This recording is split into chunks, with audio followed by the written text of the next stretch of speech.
Hey YouTube, this is Pawpaw. I appreciate you clicking on the video. We got another project. So if you know anything about Pawpaw, looking down through the history of my channel, my different videos, I love projects. So what we're going to be making is another deer feeder. So the last time I made a deer feeder, a DIY type thing, it was actually about 10 years ago. I looked at the video the other day. 10 years since I made that last deer feeder. And I used that deer feeder for, a year and a half. And then I lost the location. It was private land. The guy was just letting me hunt there and then I lost that. So my son-in-law, at about the same time they bought that land where they were at. So anyway, he's had it for years. Back in the back there, and he hasn't even turned it on or anything in like 5 or 6 years. Well, it's destroyed. So we're going to make another one. This is a 30-gallon drum, and we're going to make a feeder. I'm going to follow kind of the basic, the kind of the same template that I made with the 55. Kind of follow the same thing. I'm going to try to take you along with me and try to show you the pertinent, important parts. I've got the drum here. This was a drum that was going to be sent back to salvage, and it was given to me. So I didn't rip it off. It was going to be sent back to salvage, and so this was given to me. I've got a new, over here on my messy desk, I've got me a new spinner and control module and everything. That runs off of 4 2AA batteries. What we're going to do is we're going to mount that on there. I've got some different hardware that we're going to be using. I went back and I found an old chicken wire that I used from the last one. So we're going to use this chicken wire to make an actual cage to go around it. So I've got like 5 coons that are on my camera all the time. And so I need to find some way of keeping them from messing this thing up. Right now we got those 2 5-gallon feeders. And in about 3 weeks they'll run through the corn.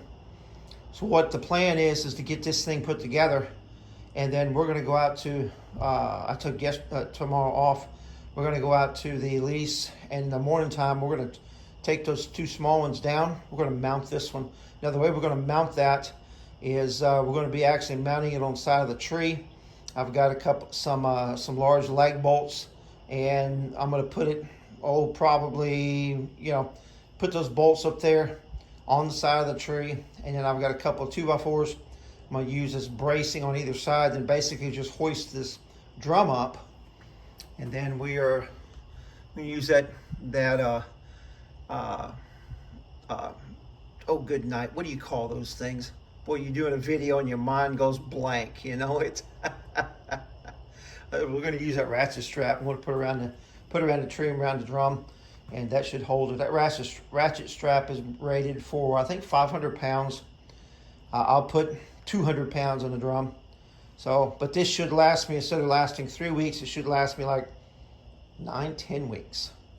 So I'm gonna take you on the journey here, and we'll get this thing put together. So I'll probably do some tonight and some in the morning, and then I'll probably end up the video me showing me putting it up in the tree and getting it set. So next step, we're going to find the center of this drum, and then we're going to get a hole cut in the center of this drum. I'm going to end up using some drill bits, and I've got my Dremel with some cutting blades, and so we're going to do that to get the hole drilled in the middle. I'll be back with you once I got that done. Okay, we got the hole. I used the drill to drill a series of holes right there, then use the cutting wheel on my Dremel and cut the center out. It's pretty much centered. It's not exactly, but it'll be good enough. It'll work. Let's continue. All right, got that hole sand kind of ground out a little bit. I'm not going to worry about it whether it's perfectly round. I just want to make sure that I took away all the sharp edges and the little things that might hang stuff up. So next we're going to mount the unit onto the spinner, and then it's got the control box and everything. We'll do that next. Okay, found the center point, and the unit is attached. I use my drill with just a nut driver. It's a 5/16, and these are those self-tapping screws. So I understand that on the inside of the drum, some of these screws will be poking up, but I don't plan on climbing inside the drum or running my hand down through there. And all the points are going to be at the very bottom, and so I'm not really that concerned about it. So now comes the hard part, where we got to take this chicken wire and try to kind of make ourselves like a cage. So we'll see how that goes. Well, we're making progress. We got the unit itself is right about 4 inches, and this should be close to 9 inches. So I've got it marked out here. This is the front where you're gonna have to get access. So what I'm doing is I'm following the natural curve on the drum here, and this is where those little clips, I call them clips, these little fasteners, whatever. Of course they're self-tapping screws, but it took some plumber's strap, you know, cut them in pieces and folded them over. And so that's what we're using, and we're putting a self-tapping screw through there. We're gonna hold this thing in place, and we'll get that done, and then we're gonna start working on the door. But again, I've got it marked because here's the front. Last thing I want to do is mount everything and then have the door in the back, or have it off to the side somewhere where it's going to be a big pain. And a lot of these things on the edges here, I used my my Dremel with a grinding tool and ground off some of these sharp points. I'll do some more on some of this other stuff. Be back with you in just a minute. Now we got most of the cage put on. That is solid. You're not gonna, no critter's gonna hang on that thing and pull it out of this. So I'm going to use my Dremel and these little sharp points. I'm gonna go ahead and grind those down, and I'm gonna start working on the door right here. Well, we got us a door. It's not perfectly professional, but yeah, we got us a door here. Basically, I connected it with a series of zip ties here, just loosely, so I can go ahead and open this door. You know, I can open this door, do what I need to do, close this door back, and probably what I'll end up doing is, last time I used like a short bungee cord. I could either do that or figure out some type of maybe even just like pieces of wire, maybe some gear ties. We'll see. And if nothing else, man, I'll just bring some extra zip ties with me and just zip tie it shut. So now we're going to try to get that last piece and see if we can get us a bottom on this thing. So see how that works. It looks like we got us a bottom on this thing. I've got some zip ties holding this thing together. If you haven't noticed, I love zip ties. Man, I scrounged up what I do is, if I'm using a zip tie and I use it for something else, I'll always try to cut it as long as possible, that way I can reuse it for something else. You know, I bought a whole package of the zip ties earlier today, so I got a whole package of them. But I had a whole bunch of them on my bench here, and I wanted to kind of use them up, get them out of the way. When I got this attached, I'll put a few more zip ties in here, and I'm going to take my my cutter and go all the way around there and cut this off. I'll show you what it looks like. Well, we got a top on this thing. We got a top. I know it's not exactly perfectly round. I'm not really concerned about that. This thing is solid. I mean, it is solid. When I grab that, the whole drum is moving. But check this out. I can open this door.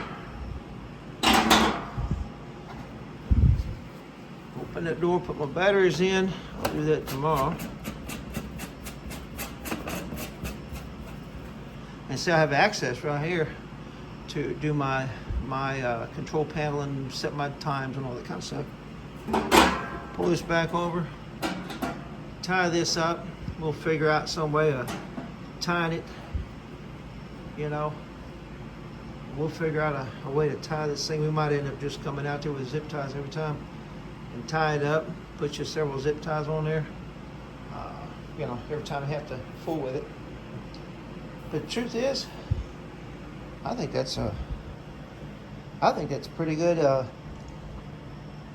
That's a pretty good deer feeder. That's a pretty good deer feeder. So I should be able to put 4 or 5 50-pound bags of corn in that. You know, of course, I'll transport it on its side. And then once I get everything set, I'll physically pick it up, take it out there, and set it where it needs to be. One thing I'm gonna have to make sure is the ledge that I set it on. I'm probably gonna use one of those 2x4s and be able to put that sucker on that 2x4. I don't know. We'll see how it goes. That's all we're gonna do for tonight. Again, this is Paw Paw hunting with Paw Paw. I do appreciate you watching the video and spending the time to look at my videos. So if you like the video, if maybe this video has given you maybe some ideas, DIY. I mean, there's 1,000 different ways you can do deer feeders. But if maybe this kind of give you some ideas, maybe it kind of helps you out, then it was worth it. I appreciate you watching. Please subscribe to my channel. Recommend my videos to others. If you'll like the video, leave me some comments. What do you think I should have done, or maybe done better, or what did you like about it? Leave me some comments and let me know. So until tomorrow we're going to take this thing out, get it installed. I'll do a separate video on that. We'll get it installed out there, and then I'm also going to put those screw-in steps to make me make that tree a preset for the rest of the season. I'll probably do a video on that also. But anyway, we will talk to you later. Appreciate you watching. Have a good evening.